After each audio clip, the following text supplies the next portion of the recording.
It's the unlikely duo that we did not know we needed, Lil Yachty, J.Cole.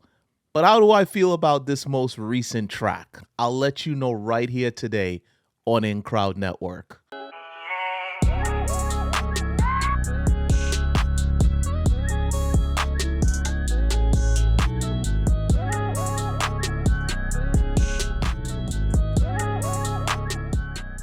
What's up, guys, and welcome back to InCrowd Network. I am Aaron, and I am here to discuss the track that dropped over the weekend, Lil Yachty, J. Cole, The Secret Recipe. I had to pull the lyrics up for this track because there's just so much on here.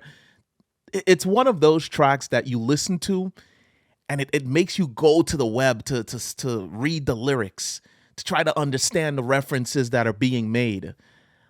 Listen, if you put Yachty and Cole together, I'm going to expect something decent, but nothing at this caliber. First of all, let me just get it out of the way. Lil Yachty's lyrics were cool.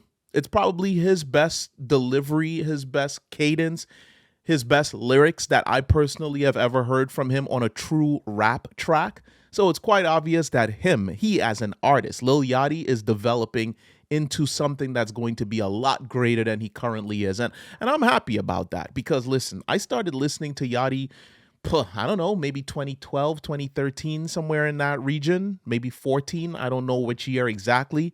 It's been about 10 years. I do know that. And when I started to listen to him, he was not really creating music that I would have by any means or any stretch of the imagination considered to be introspective music or lyrically deep music. Not at all. But he seems to be going in that direction. And the fact that he's playing with so many different sounds over the years, he's created rock music, he's created pop music, he's created outright hip hop music. He's done a little bit of the mumble rap thing. He quite frankly, he's a very versatile artist. He just does not have the respect from the industry that he deserves yet. And I think as he does more things like this Secret Recipe track, you're going to see him develop further and the industry embrace him a little bit more. Now that I got off of the Lil Yachty section of this, I just wanted to say that the track is produced by a couple of producers I've never heard of before, Rawbone and 98K. If you know the production of someone like a Clams Casino, or even the production of some of the backpack artists out there that get music created by guys like Harry Fraud specifically, that's exactly what this production sounds like. If you didn't tell me who produced this track and you were to tell me, hey, just guess, I would immediately assume Harry Fraud, because it has the very the beat of this track is very how can I put it, almost non-existent, if I could say that. It's not the right use, but that's how I feel about it.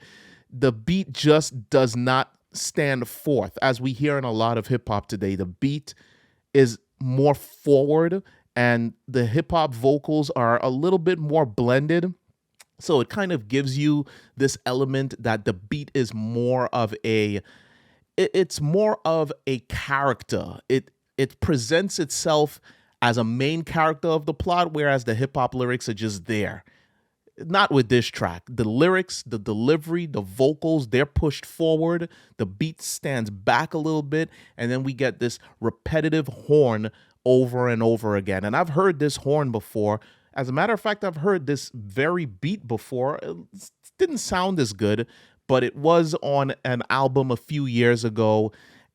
Just didn't sound as good. So this is not like an original, never before created beat. Now that we've gotten past that, I wanted to just say J. Cole's performance on this track. Cole has been knocking it out of the park.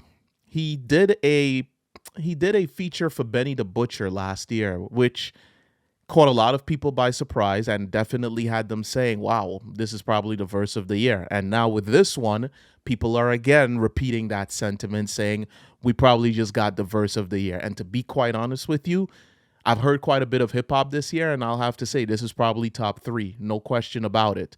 Just the references, the cadence, the way he rapped it. Cole seems to be getting better, and I'm saying that as someone that was never a big fan of J. Cole. And then when he put out some of those albums like Forest Hill Drive, it was like, I'm liking it, but I just haven't really bought into J. Cole. And then he put out other albums like, I believe it was called For My Eyes or For Your Eyes Only or something along those lines. And I just completely fell off the J. Cole train.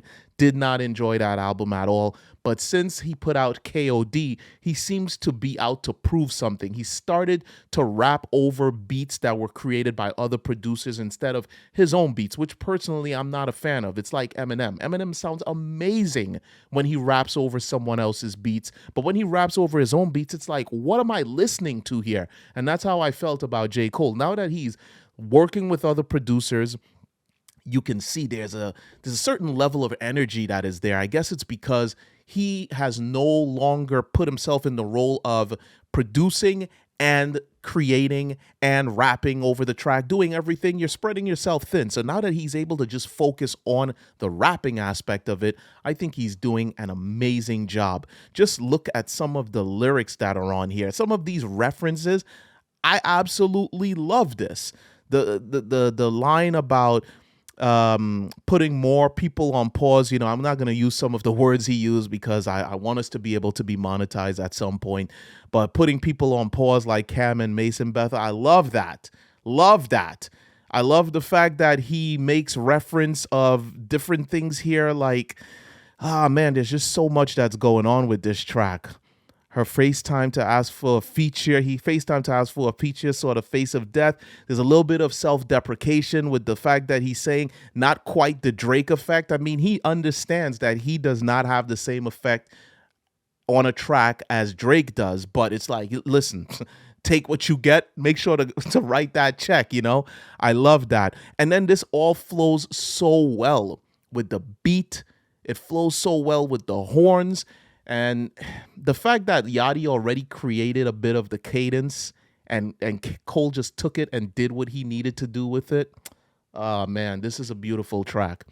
I will have to say that Cole needs to now give us an album, because if this is what he's doing on features, I could only imagine what we would get from a full-length J. Cole album at this current point.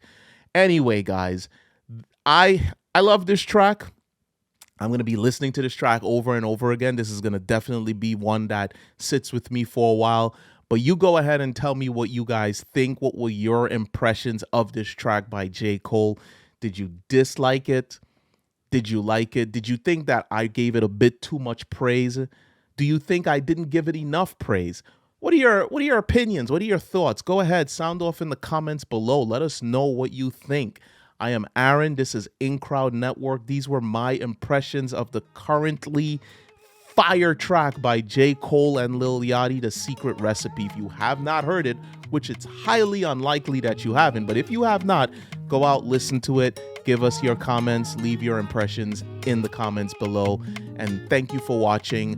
Be sure to check out all of our other shows and check out our social media. I am Aaron, and I am out. Peace.